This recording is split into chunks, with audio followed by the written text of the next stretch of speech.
आपण जिल्हाधिकारी कार्यालयासमोर उपोषणाअंती आत्मदहनाचा उपोषण करताय. नेमकं काय प्रकार आहे, कशासाठी उपोषण करताय? तर मी शिवसेना निवासी अपंग शाळा शिवसेना 1995 पासून निवासी दिव्यांग शाळा सास्तूर या ठिकाणी आहे. माझे नाव राजकुमार पांडुरंग मुंडुरे.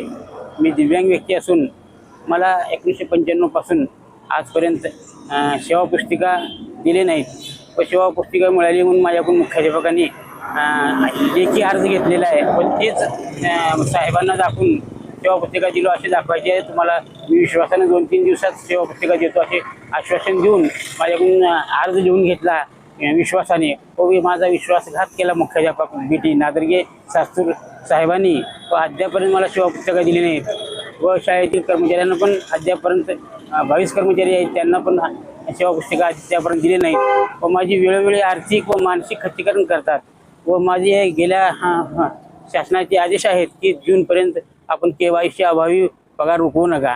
पण मुदत पूर्व माझे मेमधली पगार पूर्ण रोखवलेले आहेत व एप्रिलमधला पगार मुख्याध्यापक यांनी मानसिक षडयंत्रापोटी आर्थिक मी मदत न केल्यामुळे माझ्या षडयंत्र असून माझे दुपारची ॲब्सेंटी टाकून सकाळची शाळा केलो मी अर्धवेळ शाळा.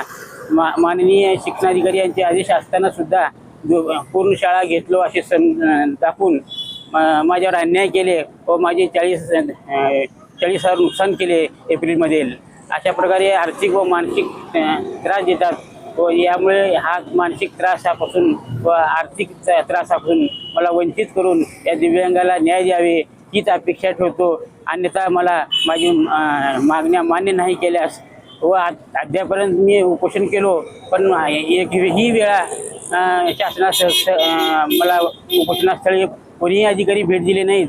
समाज कल्याण अधिकारीसुद्धा भेट दिले नाहीत व माझे सांत्वन केले नाहीत. पण मला न्याय न दिल्यामुळे मी आत्मदहन करण्याच्या मार्गावर आहे. याला सर्वस्वी जबाबदार माझ्या कुटुंबाला काही धक्का पोहोचला, माझ्या नोकरीला धक्का पोहोचला तर याला सर्वस्वी जबाबदार अधिकारी वर्ग व प्रशासन, शासन व मुख्याध्यापक व संस्था चालक हे राहतील.